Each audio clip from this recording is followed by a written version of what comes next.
사사기서 16장 15절. 들릴라가 삼손에게 이르되 당신의 마음이 내게 있지 아니하면서 당신이 어찌 나를 사랑한다 하느냐?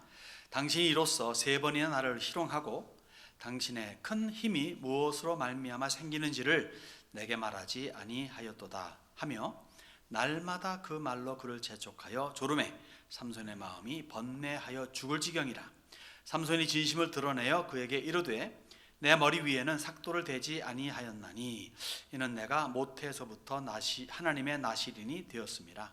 만일 내 머리가 밀리면 내 힘이 내게서 떠나고 나는 약해져서 다른 사람과 같으리라 하니라. 들릴라가 삼손이 진심을 다 알려주므로 사람을 보내어 블레셋 사람들의 방백들을 불러 이르되 삼손이 내게 진심을 알려주었으니 이제 한 번만 올라오라 하니 블레셋 방백들이 손에 은을 가지고 그 여인에게로 올라오니라. 아멘. 아벨은 아담의 아들이죠. 형 가인에 의해서 맞아 죽은 사람입니다. 좀 말이 좀 표현이 그렇지만 에녹은 65세에 가장 최장의 라이프를 산 무드셀라의 아버지죠. 무드셀라를 낳고 300년을 하나님과 동행했다. 그리고는 죽음을 맛보지 아니하고 그냥 하늘로 들려 올라갔다고 이야기하고 있고, 그리고 우리가 잘 아는 노아, 이 세 사람은 노아의 대홍수가 있기 전 인류 역사 한 2000년의 인류 역사에서 뽑혀지는 믿음의 사람들로 기록이 됩니다. 그 이후에 이제 아브라함, 이삭, 야곱, 요셉, 그리고는 모세, 그리고는 라합 등의 이야기를 하면서 믿음의 사람들에 대한 이야기가 믿음장이야 말할 수 있는 히브리서 11장에 기록이 되죠. 그런데 거기에 삼손이라고 하는 사람의 이름이 끼어져 있습니다. 이렇게 기록합니다. 내가 무슨 말을 더 하리요? 기드온, 바락, 삼손, 입다, 다윗 및 사무엘과 선지자들의 이름을 말하려면 내게 시간이 부족하리로다. 여기 대다수의 인물들은 아하 합니다. 특히 다윗 같으면, 사무엘 같으면, 그리고 선지자들, 많은 분들의 그런 보게 되면은 할 수가 있겠어요. 삼손 하게 되면 고개가 갸우뚱해집니다. 읽어보면 읽어볼수록 더욱더 갸우뚱해집니다. 그런데 성경이 그렇다고 하니까 그런 거예요. 그렇게 하나님께서는 대단한 은혜와 긍휼을 베푸시는 하나님이십니다. 그렇다고 해가지고 하나님께서 모든 것을 하지는 않으세요. 하나님 마음에 떡 들었던 다윗의 그 끔찍한 죄악상을 성경은 그대로 보여주지 않습니까?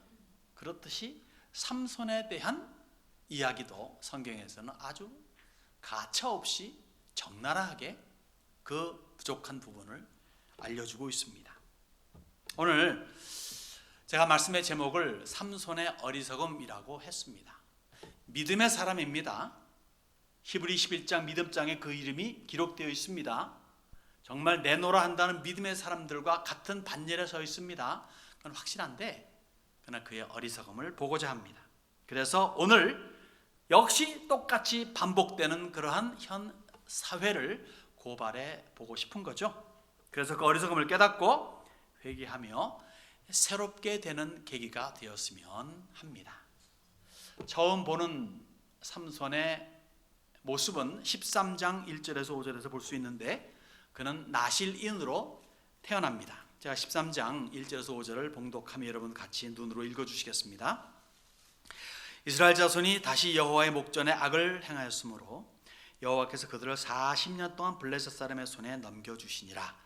소라 땅에 단 지파의 가족 중에 마누아라 이름하는 자가 있더라. 그의 아내가 임신하지 못함으로 출산하지 못하더니 여호와의 사자가 그 여인에게 나타나서 그에게 이르시되 보라 네가 본래 임신하지 못함으로 출산하지 못하였으나 이제 임신하여 아들을 낳으리니 그러므로 너는 삼가 포도주와 독주를 마시지 말며 어떤 부정한 것도 먹지 말지니라. 보라 네가 임신하여 아들을 낳으리니 그의 머리 위에 삭도를 대지 말라. 이 아이는 태에서 나옴으로부터 하나님께 바쳐진 나실인이 됨이라. 그가 블레셋 사람의 손에서 이스라엘을 구원하기 시작하리라 하시니. 삼손이 태어나던 때는 사사시대의 후반 부분입니다. 후반전의 후반이라 볼 수 있겠어요.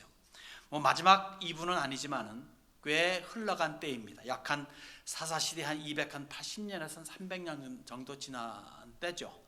그래서 사사시대가 350년 정도 갔으니까 매우 끝부분에서 이 삼손이 태어난 것을 우리 알 수 있습니다. 이때는 블레셋이 이스라엘을 압제하고 있었던 때예요. 왜 그렇게 압제를 당합니까? 블레셋이 강해서가 아니고 이스라엘이 약해서가 아니고 단 한 가지 이유, 하나님을 버렸기 때문에 그렇습니다. 그래서 40년이란 긴 기간 동안 고통스럽게 지냅니다. 근데 그러한 와중에도 하나님은 어느 한편 구석에서 저 끝에서 역사를 시작하세요. 즉 다한지파, 가장 북쪽에 있는 가장 약한 다한지파의 마노아라는 사람의 가정에서 아들을 태어나게 하십니다. 기적의 아들이죠. 임신 못하는 여인에게서 임신하게 하시고 태어나게 했으니까 기적의 아들입니다. 이 아들이 다른 점이 있다면 나면서부터 나실인이라는 거예요. 나실인이 뭐 하는 사람이죠? 나실인은 특별히 구별됨을 입은 사람을 말합니다.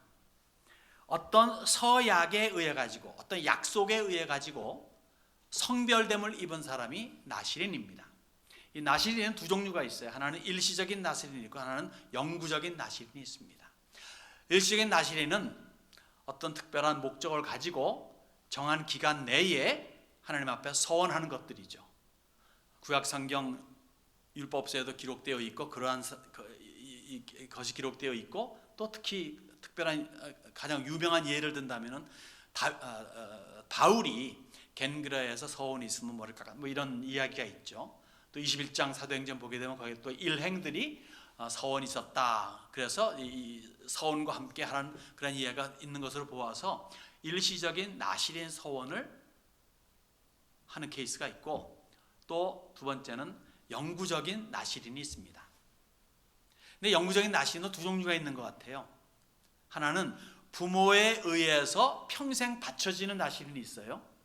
이른바 말하면 사무엘 엄마 한나의 그러한 헌신이 있었죠. 그래가지고 사무엘은 그렇게 살죠. 그런가 하면은 아예 부모의 것도 없이 그냥 날 때부터 하나님께서 택정하셔가지고 얘는 나실인이야 하는 사람이 있습니다. 아마도 신약 같으면은 뭐 구약의 인물이지만 신약 같으면은 신약 성경에 써 있는 것 같으면 세례 요한 같은 분이라 말할 수 있겠고, 그리고 구약에서는 우리가 지금 보고 있는 삼손이라 그렇게 볼 수가 있습니다. 그러니까 삼손 같은 사람은요 나실인 중에 나실인이라 볼 수 있겠어요. 자, 율법서에 보게 되면 특히 민수기 6장 같은 데 보게 되면요 나실인이 취해야 할 행동들이 있습니다. 일단은요 포도주, 독주를 못 마시게 되어 있어요. 사실 기독교에서 금주를 요구하는 것은 이 말씀에서 많이 비롯되긴 하는데 성별된 교회, 성별된 성도이기 때문에 세상이 즐겨하는 그런 것들을 금한다 뭐 이런 의미에서 하죠. 그래서 나실인은 일단 포도주, 독주를 마시지 말아야 되고 심지어는 포도에 관련된 거 그리고 신 것들, 그러니까 뭐 포도 껍질이라든가 그리고 씨마저도 건들지 말아야 되는 것이고, 그 다음에 삭도를 머리에 대지 머리를 깎지 말아야 되는 거, 그리고 시체를 가까이 하지 아니하는 이런 것들이 나실인이 평생 동안에 취해야 될 행동입니다. 그리고 이 삼손 케이스는 더 특별한 것이 삼손의 어머니에게조차 너도 그렇게 하라, 너도 삼손이 태어날 때까지는 그 규를 지켜야 된다라고 강조하는데, 우리가 아까 읽은 본문 말고도 두 번 더 그러니까 세 번이나 조금 읽은 말고도 세 번이나 그러니까 총 세 번이나 강조를 하십니다. 그렇게 특별한 그 은총을 입고 사람의 기대를 한 몸에 받고 하나님의 기대마저도 한 몸에 받고 태어난 삼손이에요. 어느 때? 영과 육으로 암울하고 혼란한 때에 태어난 삼손이죠. 우리 하나님조차도 그렇게 심혈을 기울였다 그렇게 보여지기 때문에 더한 기대를 했을 법도 하고, 그리고 정말 삼손으로서는 잘했어야 되는 거예요. 보통 사람보다 손이 하나가 더 있잖아요. 삼손. 농담입니다만. 근데 정말 삼손이 잘했더라면 아마도 사무엘이 필요치 않았을 수도 있겠습니다. 사사시대에서 왕정시대로 옮겨가는 과정에서 성공적인 중심축으로서 삼손이 그 역할을 제대로 했더라면 사무엘이 필요치 않지 않았을까 싶은데 그만 실패하고 말죠. 실패하기 때문에 또 고통의 수십 년의 세월이 또 흘러갑니다. 여러분, 조금 비약해서 비교하자면 교회가 그런 거예요. 교회, 에클레시아라고 하는 단어, 불러냄을 입었다는 의미예요. 불러냄을 입었다.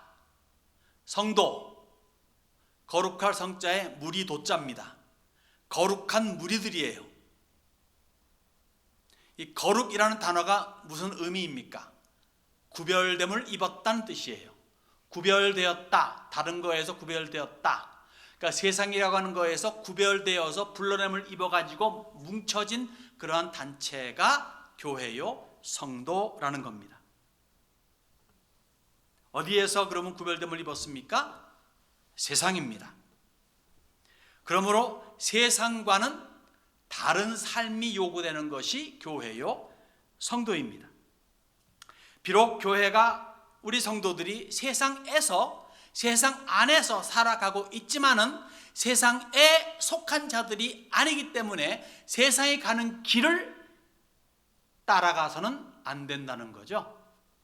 세상 법이 아니라 하나님의 법, 즉 성경의 법칙에 의거해서 살아가야 하는 것이 마땅하다는 거죠.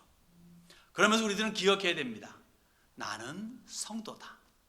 나는 교회다. 아멘입니까? 그러면 세상과는 다른 모습을 보여줘야 됩니다.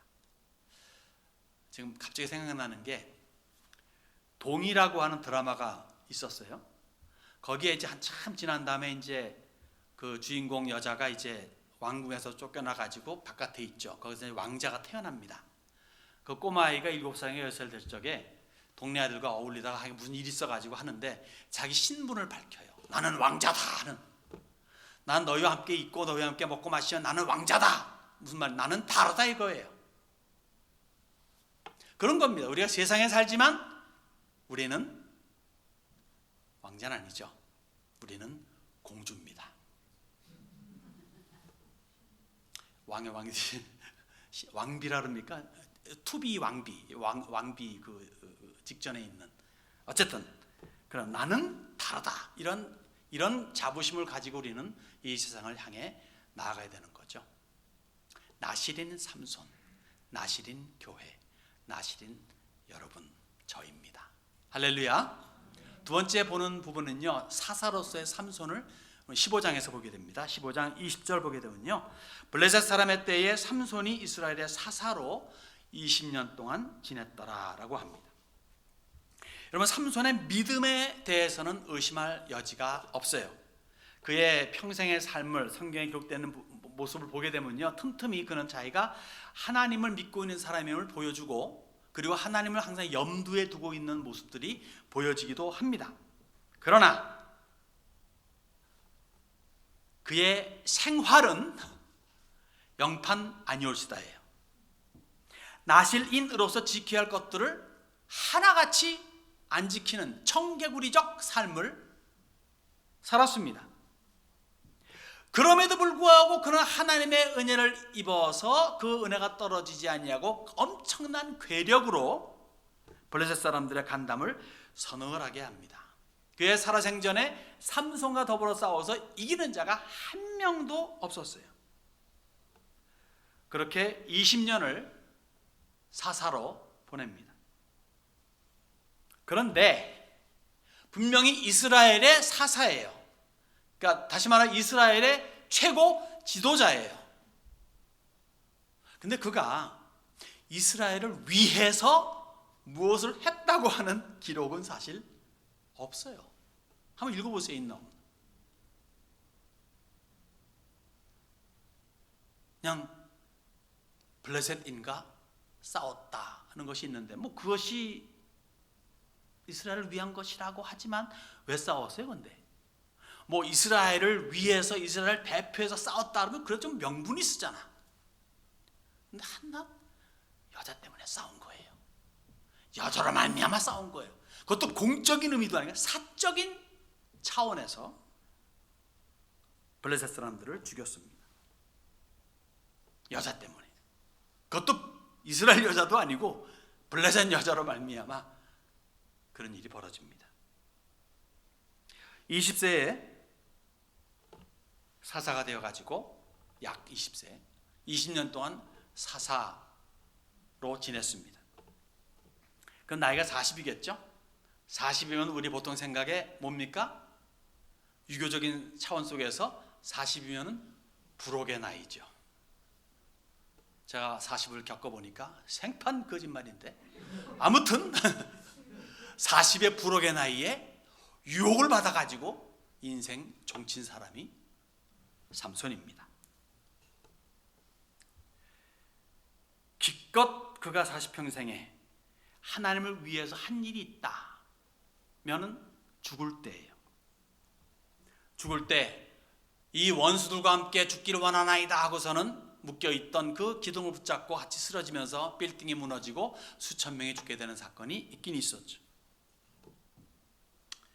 이렇게 살아간 삼손임에도 불구하고 분명히 믿음장에 그 이름이 당당하게 다윗과 사무엘과 더불어 모세와 아브라함과 더불어 노아와 그 같은 선상에 그 이름이 기록되어 있습니다. 물론 뭐 이 삼손이 살면서 이스라엘 위해서 한 것들도 있겠죠. 왜 없겠습니까? 있겠죠. 그렇지만은 그것이 성경에 기록이 안 돼 있다는 얘기는 그 한 일이 별로 미미한 효과밖에 없었다는 것을 알려줍니다. 그의 젊음, 괴력, 그리고 하나님을 위한 마음, 그리고 블레셋을 처단하는 실력 등은 인정할 수 있어요. 그렇지만은 하나님의 뜻에 맞추어서 살았다 하는 평가에는 낙제점이라 볼 수 있겠습니다. 그럼에도 믿음의 사람의 반열에 있습니다. 할렐루야 아닙니까? 얼마나 우리에게 위로의 말씀이 됩니까? 아니에요? 이런 못된 사람이 믿음장에 올라갔다. 이건 말도 안 되지 않습니까? 불평하시겠습니까? 아니면 좀 안도의 한숨이 여러분들이 있습니까? 저는 안도의 한숨이 되는데, 여러분 교회 직분자이십니까? 혹 중직자이십니까? 목사, 장로 등? 아니면 그냥 일반 성도이십니까? 뭐 뾰족하게 한 것 있어요? 길이 영원히 뭔가 남길 만한, 불이 활활 타올라도 전혀 손상 입지 않는 그런 보석으로 공적이 남을 만한 업적이 있으면 참 좋겠습니다. 그러나 설령 그렇지 못하더라도 아십시다. 하나님은 우리 예수 믿는 자들을 믿음이 있는 자의 반열에 올려 놓으십니다. 너는 믿음의 사람이다 라고 그렇게 선언해 주신다는 거예요.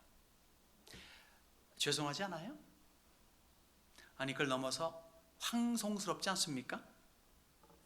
이것이 인정이 되고, 그렇다면 정말 겸허한 자세로 우리 주님께서 요구하시는 자원적인 충성과 헌신을 할 수 있지 않겠습니까? 정말 황송스러움이 없다면은 주님께 그러한 충성과 헌신을 할 수 없겠죠. 오히려 황송하기 때문에 그것이 우리로 겸손하게 하고, 그래서 주님 앞에 무릎 꿇게 하고, 주여 내가 무엇을 할 수 있으리까 하며 주님을 바라보는 우리가 되지 않을까 싶습니다. 여러분들, 사사입니다. 직분자입니다.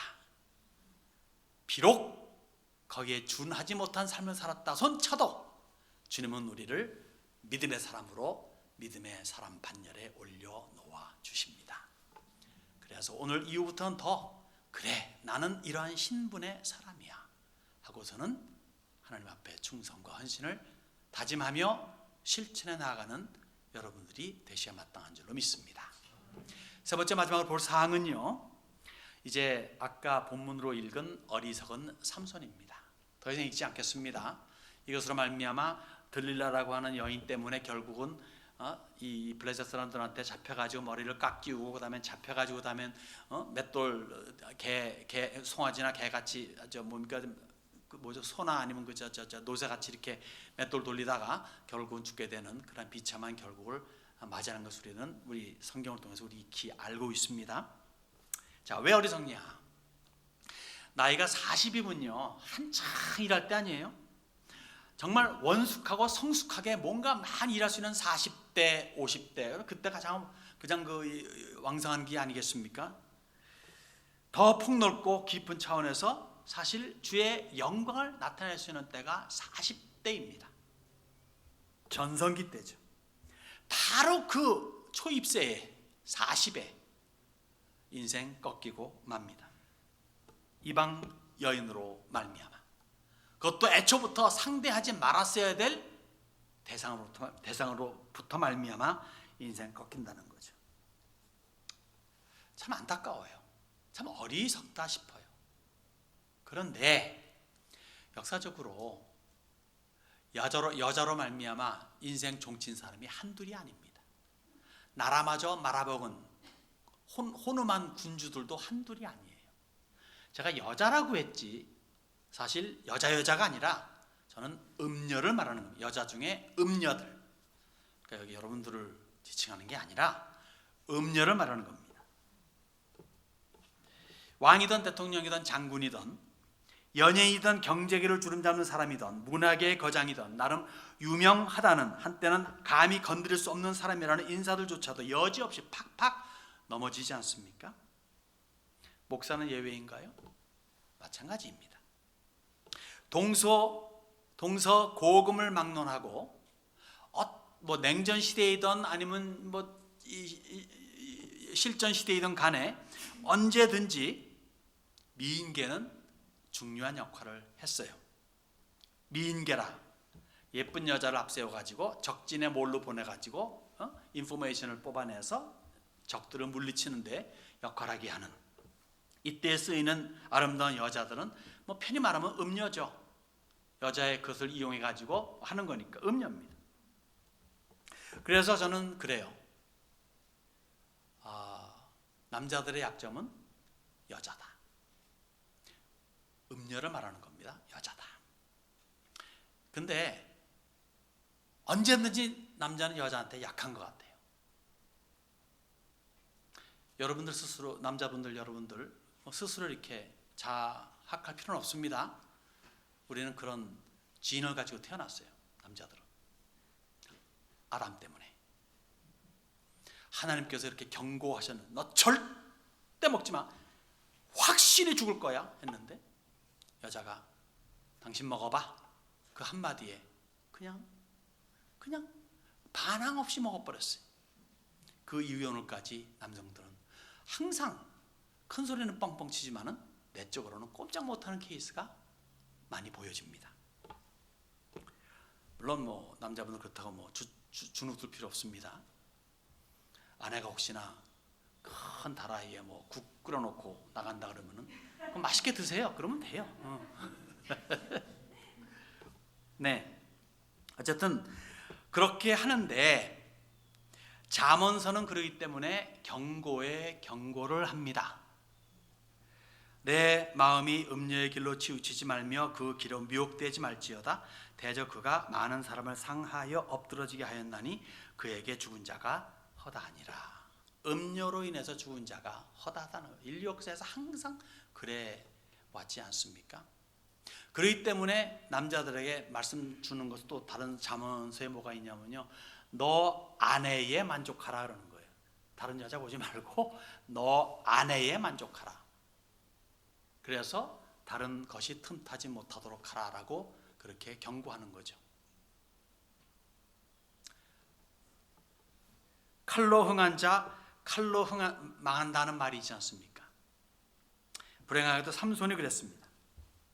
여러분, 그가 본격적으로 등장하는 때가 한 블레셋 여인을 아내로 맞이하면서예요. 부모가 반대했음에도 불구하고 결혼하겠다는 거예요. 결혼했어요. 물론 뭐 카멘테리를 단 것이 성경에서 뭐 하나님께서 그래가지고 이제 블레셋인들을 치고자 합니다 이런 것이 있긴 있지만은, 아무튼간에 그의 본격적인 등장은 블레셋 여인과의 결혼으로 시작이 됩니다. 그 결과는 뭐죠? 어느 한 블레셋 사람이 뭐 살아가고 있는데 갑자기 삼손이 나타났어. 이유 없이 나 때려 죽였어. 그리고 내 옷을 걷어갔어요. 그렇게 30명이 이렇게 죽임을 당했어요. 청천 하늘의 날벼락같이. 도대체 이 이야기가 무슨지 모르겠느냐? 모르겠다 그러면은 사사기서를 읽어주시기 바랍니다. 어쨌든 그렇게 해서 30명이 죽습니다. 그러니까 블레셋 사람들 가만히 있겠어요? 이놈 잡으러 간다. 잡으러 왔어요. 삼손이 나귀 턱뼈를 딱 들고서는 1000명을 때려 죽였어요. 그렇게 해서 이제 삼손이 본격적으로 등장을 합니다. 여자로 말미암아 시작된 그의 인생이죠.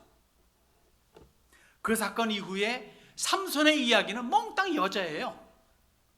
그리고 그것이 함축돼 가지고 집약된 것이 16장에 있는, 즉 블레셋 기생 이야기, 그 이후에 들릴라 이야기입니다.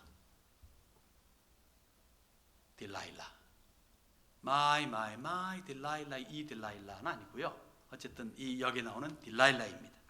들릴라. 그리고는 들릴라로 말미암아 인생 끝납니다.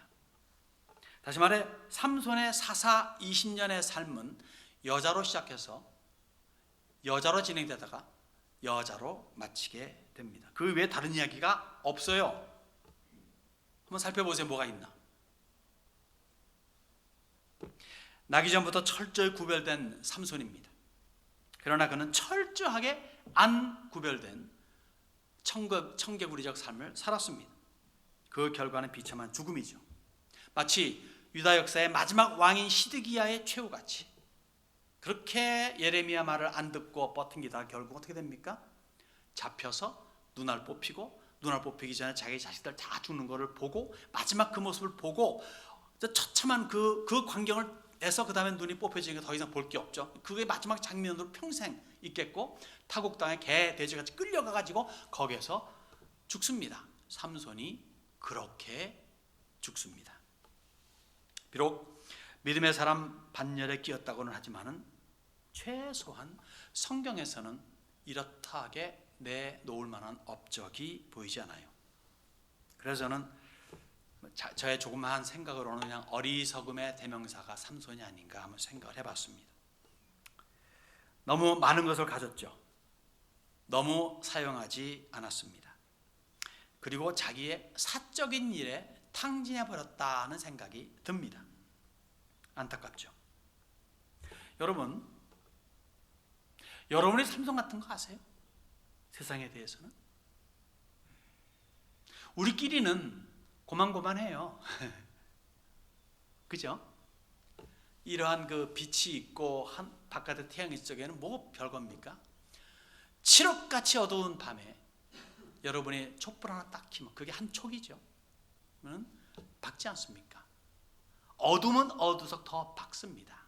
여러분, 우리는 세상의 빛이라고 했어요. 빛은, 어두움이 빛을 삼킬 수는 없어요.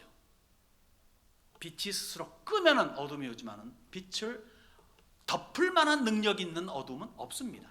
빛이 있는 동안에는 그 주변은 밝게 되어 있어요. 세상은 어둡다 했습니다. 크리스찬은 빛이라 했습니다. 강력한 자들이에요. 누구도 넘볼 수 없는 매우 막강한 자들입니다. 그런데 그렇게 막강하게 살아가고 있는지요? 그죠? 어두움 속에서 내 특별하게 살 필요 있나? 좋은 게 좋은 거지 하면서 그저 어두움과 더불어 살아가는 빛을 내지 않는 인생이 아닌지요. 여러분, 히브리 11장에 나와 있는 그 믿음의 사람들, 그 사람들 공통된 적이 뭔지 아세요? 잘났다, 뭐다 이게 아니라 공통된 점이 하나 있다면 이들은 세상의 흐름을 거슬러 간 사람들입니다. 내가 죽을지언정, 내가 어떤 악랄한 이 행을 당할지언정 나는 이 길로 가리라. 그 길은 하나님이 설정해 놓으신 길, 그리스도의 길이죠. 십자가의 길이죠. 그 길로 가리라 하고 작정한 사람들이에요. 그것이 우리가 가야 될 삶이 아닌가 싶습니다. 여러분, 이 어둠 속에서 내가 대단한 존재냐 하면서 어둠을 꺼버린다면 정말 안타까운 겁니다. 그런 어리석은 성도가 되어서는 안 됩니다. 그래서 삼손의 이야기를 우리에게 주지 않았나 싶습니다. 여러분, 세상에 감당하지 못할 자들이 성도임을 다시 한번 우리는 강조받아야 됩니다. 성경이 이렇게 말씀하니까 우리는 아멘 해야 되는 거죠. 현실 어떻습니까? 현실, 오늘날 교회, 오늘날 성도, 일반적으로 성도 어떻습니까? 세상이 감당 못할 성도입니까? 교회입니까? 아니면 세상을 감당 못하는 성도입니까? 교회입니까?